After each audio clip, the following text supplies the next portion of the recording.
Hi guys, and welcome to another edition of Snapshots. We are kicking off today with a fail. Well, not really a fail, a near fail. This is a game I was playing on my AMX 1390 off stream, and it's a 50%er on Mountain Pass Tier 10 game, and I was looking at the enemy team, and I was seeing quite a lot of slow tanks on the enemy team. But, yeah, I'm in a scout, and a Mountain Pass is not really a map that's good for scouting, and I want to be quite aggressive. I want to try and get spots for my team, and we're just gonna roll forward. And yes, that, I was cursing it when it happened. WZ111 blocking off tanks trying to get out of cap, but that probably saved my life, as you're about to see. So he's slowed me down, he's prevented me from getting into position very quickly. But what I want to do is I want to get across the river, and I want to get into that annoying little spot where I can spot tanks moving across. So I crest the hill, and oh crap, oh crap, oh crap, oh crap. 140 E50M 1390 ISA T54E1, and yes, okay, so I got tracked. I got hit by the E50M and the Object 140. They both did track damage. How I got out of that situation without dying, I have no idea. But you could probably sense my sphincter tightening incredibly as I went over the crest of that hill and saw that mob of tanks ahead of me.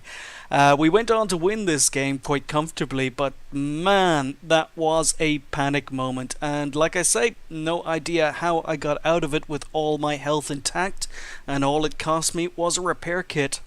And following on from that near-death experience, it's time for a lucky shot. I am here on Prokhorovka in my ST1.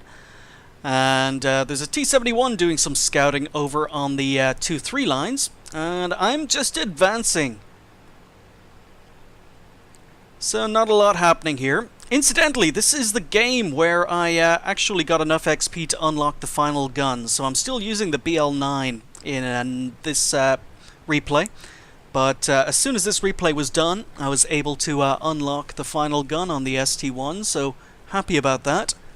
But again, another game played off stream, so you won't have seen this before. But the T-71 is moving up the 2-3 lines. He's about to get some spots. And, okay, he's spotted a 1375, an IS-3, a Tiger 2. I'm advancing. Am I going to be able to get shots? And there's a Lorraine 40T that's been spotted. Can't see his outline. Couldn't see his outline. I think he was there. And yeah, I guess he was there, and I guess that was an ammo rack. If you look at chat, at least he can see the funny side. So again, on half speed, I'm just moving up. I can't see any of these tanks. I could probably shoot the Tiger 2, but I'm focused on that Lorraine. I think he was there, didn't see his outline. Go for a guess. And ammo rack. Ah, I love it when stuff like that happens. And continuing with the lucky shots, we are here with Lyhas on Sand River. He's in his KV2. Have to include some KV2 derpage. But if you look at the minimap, there are a bunch of tanks all out of Lyhas's view range. They are all in the north of the map. And there we go. It may not have been a kill, but on the minimap there's a T-34, Jagdpanther, AMX. There's such a pile of tanks all out of Lyhas's view range. He just turns around, he fires in their general direction, and the crazy thing is, he hits one tank for about 340 damage. I believe it was the T-34, but he also managed to splash another enemy tank, and that was basically a 2 damage shot in tanks on tanks that were completely out of his view range. That's how good the KV2 is. So we're just going to watch that again, because it's just stupid. Lots of tanks to the left, but they're all out of Lyhas's view range. He's got a loaded gun. Shame to waste a shell. He just turns. He fires into the blue yonder. And he hits one tank and splashes another. Awesome. Getting a steel wall in an arty is always one hell of an achievement. I don't have too many steel walls in arty, but I do have a couple. And this is a steel wall in a bishop from CJC. He is here on Kirkov. He's focused on this KV-1S.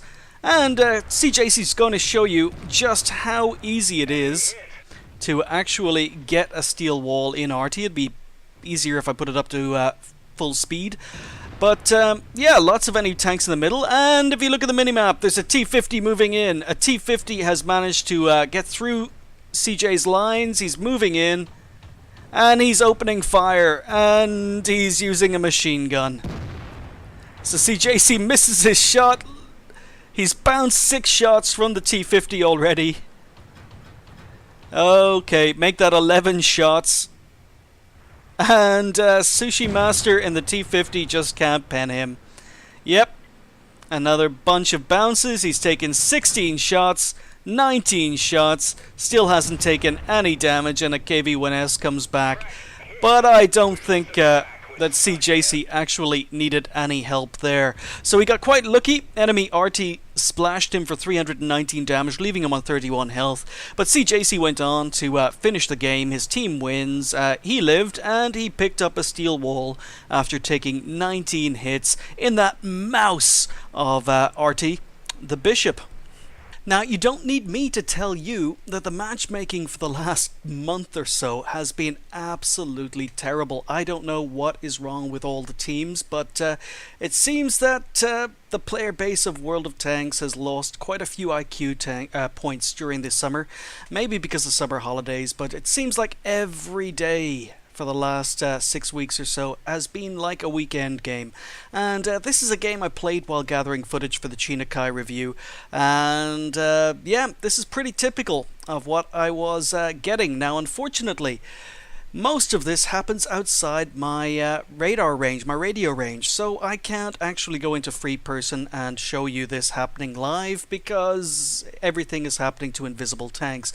But if you take a look at the minimap, I've increased the size of the minimap, you'll see that basically my entire team has lemming trained. It's just me and a PZ-38NA and Arty over on the 1-2 lines, and during the countdown to this game, which was a 31%er, we had a Hellcat platoon, and the Hellcat platoon, 3 Hellcats, basically started pinging the map, telling the entire team to attack G9. So they told the team, attack G9. There are 3 RT on the enemy team. But the Hellcats decided, nope, they wanted to lemming train G9. They told the entire team to go to G9.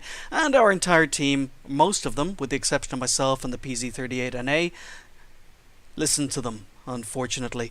So we're just going to be watching this on the minimap. I'm going to be playing it in real time. There we go. And, yep, we've just lost our first Hellcat.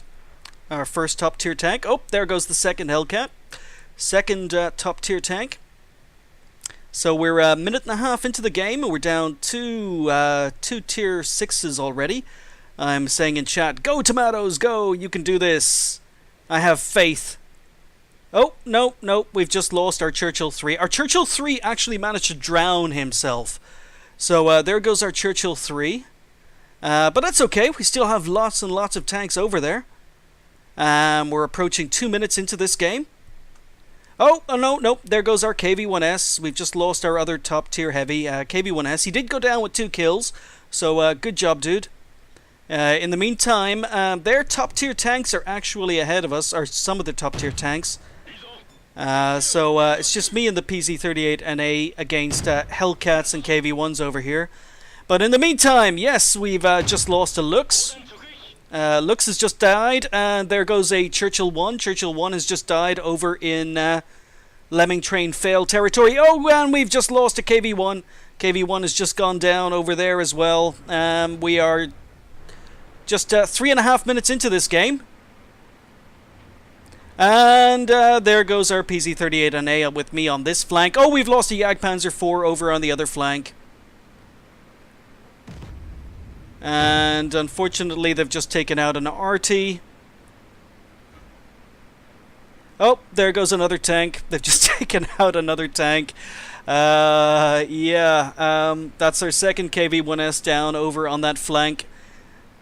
Just one tank left over there now, the KV-2. Unfortunately, I'm dealing with a Hellcat platoon of my own, and there goes the KV-2. So, that's pretty much the matchmaking. I'm the last man standing, along with Artie, against the two best players on the enemy team in Hellcats and a KV-1 on this flank. Meanwhile, every other single tank who went over to the other flank, I don't know what the hell they did over there.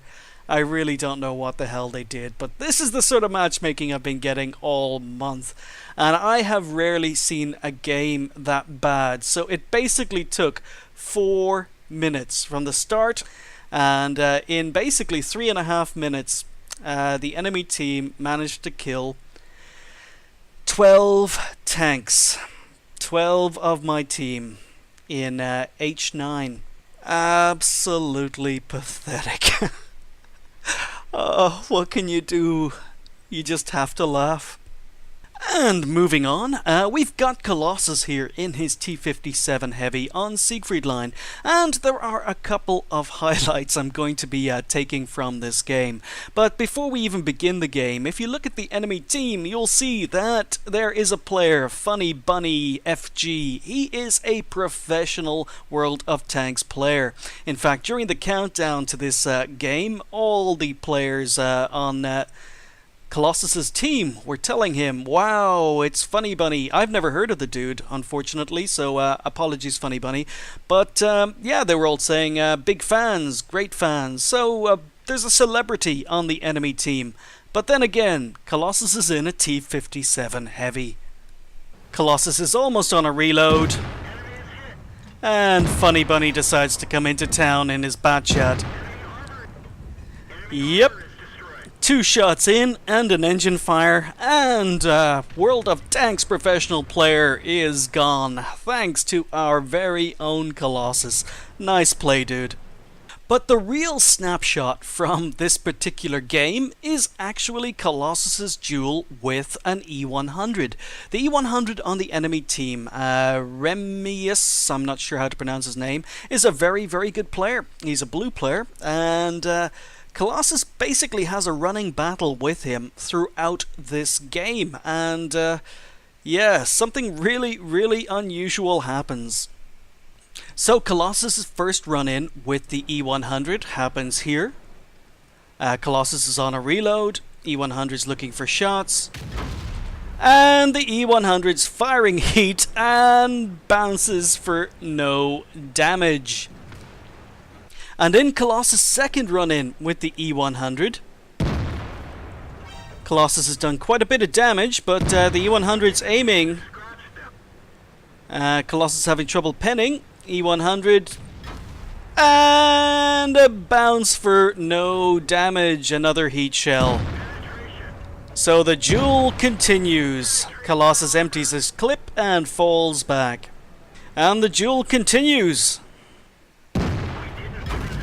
And yes, E100 firing heat, bounces, no damage.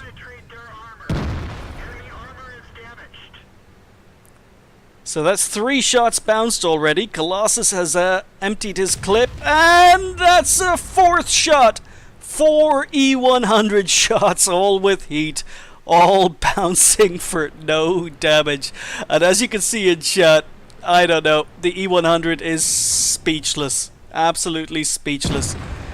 GDIT. I have no idea what that was supposed to mean, but really, really nice game from Colossus in that particular game. It was an ace tanker, but Colossus sent me in a couple of T-57 ace tankers, and I decided to use this one for snapshots, and I've included the other one, so if it isn't on the channel yet, it will be soon.